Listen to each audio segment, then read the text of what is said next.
Então vamos lá, a gente precisa explicitar o domínio dessa função x sobre x menos 9, né? Como é que a gente resolve esse tipo de exercício? Sempre que te pedirem o domínio de alguma função, a gente tem que lembrar disso daqui, ó, tá? O que é isso daqui? São as duas regras para a existência de um domínio de uma função. Quais são? Nos números reais, né? Não existe raiz quadrada de número negativo e não existe divisão por zero, tá? Então a gente aplicando isso aqui dentro do exercício, a gente consegue ter já de cara o resultado. E nesse caso aqui, o que a gente tem? A gente não tem raiz, então a gente está falando apenas dessa segunda regra que diz que não se pode dividir por zero. Então ficaria como? Então a gente só diz que x menos 9, que é a parte de baixo, ele tem que ser diferente de zero, né? Resolvendo essa equaçãozinha, o que a gente vai ter? X tem que ser diferente de 9, tá? Então esse aqui já é a resposta, tá? Essa aqui é a resposta. X diferente de 9. Se você for colocar de uma maneira mais completa, vai ficar que o domínio dessa f de x vai ser o domínio, né, dessa f de x é todo o conjunto dos números reais, tá? Menos o número 9. Que o número 9 não pode ser, tá? Então essa seria já a resposta. Agora eu vou construir o gráfico dessa função para que a gente possa visualizar melhor o que é o domínio, né? E como que é um gráfico de uma função dessa daqui. Então vamos fazer o seguinte, a gente vai construir aqui um gráfico, tá? Nesse gráfico, o que a gente vai colocar? Bom, aqui a gente tem que o domínio não pode ser 9. Então, suponhamos que o 9 esteja aqui. Tá? O ponto 9 é bem esse. Então, como não tem, o 9 não entra no conjunto do domínio aqui do x, então significa que nesse 9 aqui não existe nenhuma, a função não toca nele, né? Não existe imagem aqui. Isso aqui tem um nome, né? Chama assíntota vertical, ou seja, é o ponto que não tem imagem, né? Que é no ponto 9. Tá bom? E agora o que a gente faz para construir isso daqui? A gente faz o seguinte, a gente tem aqui o menos infinito, seguindo para o 9, e a gente tem do mais infinito, aqui também, seguindo para o 9. Então, qual que vai ser o comportamento da função quando o x ele sair do menos infinito e chegar do 9. A gente pode fazer isso testando aqui. Como é que a gente testa? A gente testa, por exemplo, a f de x em 3 valores. Em quais 3 valores? Nos valores cada vez mais próximos de 9. Então vamos colocar f de 8, que vai estar por aqui, mais ou menos, né? A gente testa f de 8,9, que vai estar um pouquinho mais para cá. Já está bem perto aqui do 9. E a gente testa f de 8,99, né? 999. Pronto. Vai estar mais próximo ainda do 9, mas nunca vai chegar ao 9. Então o que a gente faz? F de 8 vai ser quanto? Onde a gente tem x, a gente coloca o 8. Vai ser 8 sobre 8 menos 9.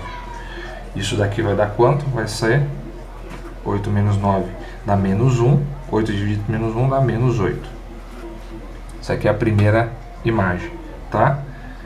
Agora vamos calcular f de 8,9. Então, onde tem x, a gente coloca 8,9.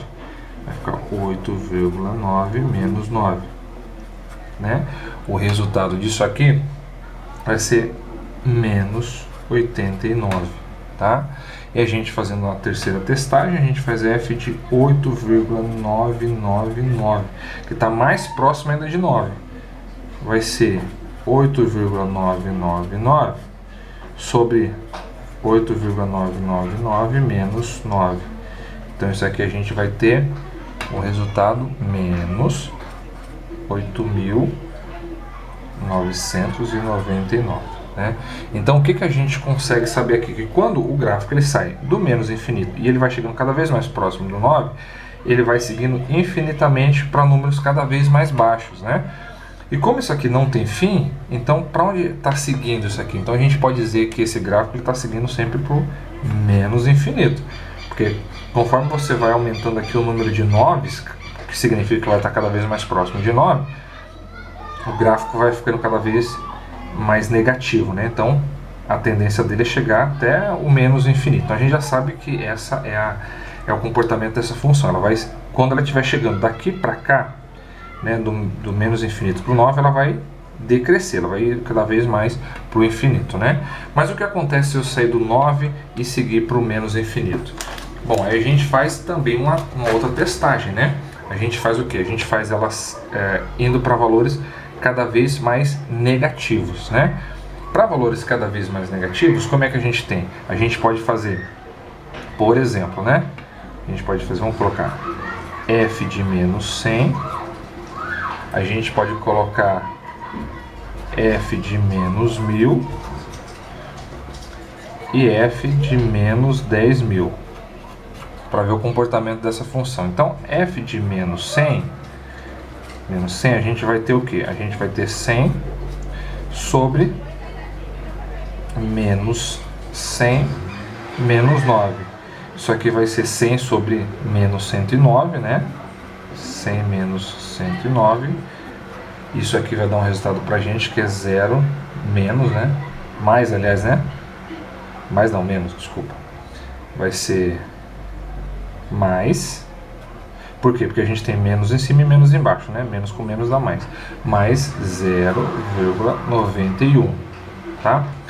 Se a gente calcular f de menos 1000, a gente substituindo aqui também por menos 1000, o que a gente vai ter? A gente vai ter como resultado, se você fizer essa continha, você vai ter que o resultado é mais 0,991, né? E a f de menos 10.000, f de menos 10.000 também vai ser positiva, porque vai ser menos sobre menos, né? Vai ser também positiva, vai ser 0,999, né? Então, o que isso significa? Que conforme a gente vai indo para o menos infinito, ou seja, a gente viu do menos infinito para o 9, e quando a gente sai do 9 e vai para o menos infinito, o número vai ficando cada vez mais próximo de 1. Ó, 0,91, 0,991 é mais próximo de 1, e 0,999 é cada vez mais próximo de 1.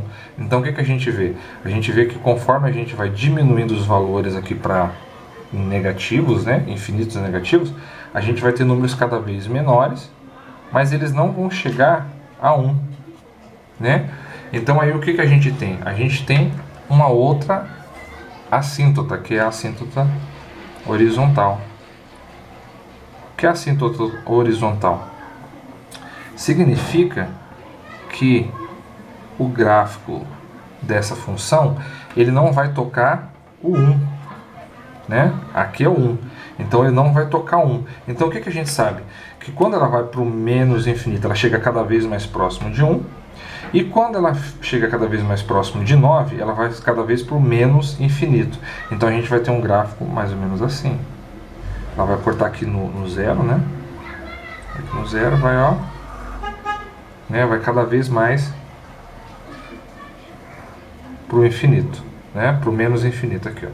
Do menos infinito até o 1, né? Porque ela vai chegar cada vez mais próximo de 1, sem nunca encostar no 1, tá bom? E aí a gente, para saber o comportamento da função desse outro lado, a gente faz o mesmo teste, né? Só que como a gente faz o mesmo teste? A gente faz os testes, por exemplo, saindo do mais infinito para chegar no 9. Então, qual que a gente pode testar? A gente pode testar o f de 10, que está aqui, por exemplo. Aí a gente testa o f de, por exemplo, 9,001, que está um pouco mais para cá. E a gente testa o f de 9,0001. Por quê? Porque 9001 está mais próximo aqui do 9. Se a gente fizer isso, né, substituindo aqui como eu fiz, a gente vai ter que o gráfico dessa função, quando ela vai se aproximando de 9, a tendência dele é cada vez para mais infinito, ou seja, mais para cima, ele vai crescendo, crescendo. F de 9,01 é maior do que F de 10 e F de 9,0001 é maior do que eles dois, ou seja, ela vai cada vez mais subindo, tá? Então a gente tem um gráfico que ele é crescente. E aí, para a gente testar qual o comportamento dela quando ela decresce, a gente vai fazendo F de cada vez números cada vez maiores, né? Eu fiz aqui antes para testar o F do que? F de 100, positivo, né? Fiz F de 1000 e F de 10.000. Se vocês fizerem em casa para testar, vocês vão ver que esses números eles vão ficando cada vez menores, né? E cada vez mais próximo de 1, sem nunca tocar no eixo 1, né? Então o que a gente vai ter um gráfico? Que conforme chega para o 9 ele vai para o mais infinito, e conforme ele vai indo para o mais infinito ele fica cada vez mais próximo de 1, sem tocar no 1. Então esse é o gráfico aí dessa função, tá bom? Então, como resposta do domínio, foi bem simples, mas eu aproveitei a oportunidade para mostrar como é que faz um gráfico aí de uma função que tem o x na parte de baixo, tá bom? Então, é isso aí, espero que vocês tenham gostado.